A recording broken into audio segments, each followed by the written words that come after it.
Χαίρετε φίλοι μου, σήμερα θα σας δείξω μπαταρίες για καλάμια. Βλέπετε μια πολύ εργονομική μπαταρία 13x13x7 φάρδος. 900 γραμμάρια ζυγίζει, είναι 15 αμπερόρια. Μπορώ να τη βγάλω και 20 αμπερόρια. Δοκιμασμένη αυτή η μπαταρία συγκεκριμένη 15 αμπερόρια, την έχω δώσει σε φίλο να δοκιμάσει. Έκανε 2 12 ώρα ψαρέματα και η μπαταρία έχει ακόμα 50%.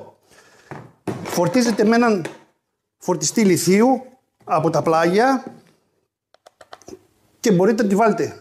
Ανάβει πράσινο λαμπάκι όταν φορτίσει και μπορείτε να τη βάλετε στη ζώνη σας οπουδήποτε. Επίσης, βαλιτσάκι 12V, μικροκαμωμένο, μπορείτε να το βάλετε παντού. Great αλφα στοιχεία μέσα, ποιότητας αλφα στοιχεία για να καταλάβετε, 200 αμπέρ BMS, 5 αμπέρ balancer, όπως επίσης το ίδιο βαλιτσάκι και σε 24V. 60 για βυθόμετρο, μαζί με βολτόμετρο επάνω, για να βλέπετε πόσα βόλτ έχει η μπαταρία. Δουλεύετε σε βυθόμετρο, δουλεύετε σε service στο σκάφος. 13 αμπερόρια, 2,9 κιλά. Starter μπαταρία για το σκάφος σας. Αυτό το κουτί μπορώ να σας βγάλω 20 και 45 και 60 live po για να δουλέψετε είτε σε μηχανές ηλεκτρικές είτε σε βυθόμετρα service, ό,τι θέλετε.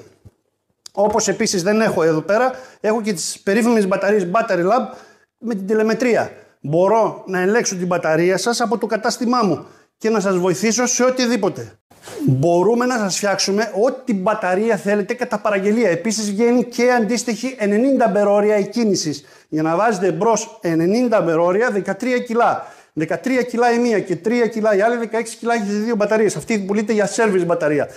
Η δεύτερη. Ό,τι μπαταρία θέλετε μπορείτε να σας φτιάξουμε αν έρθετε σε επικοινωνία μαζί μας και βλέπουμε τι απαιτήσεις έχετε και θα σας φτιάχνουμε. Όλες οι μπαταρίες αυτές είναι custom. Είναι κάθε ένας το τι θέλει. Ευχαριστούμε πάρα πολύ.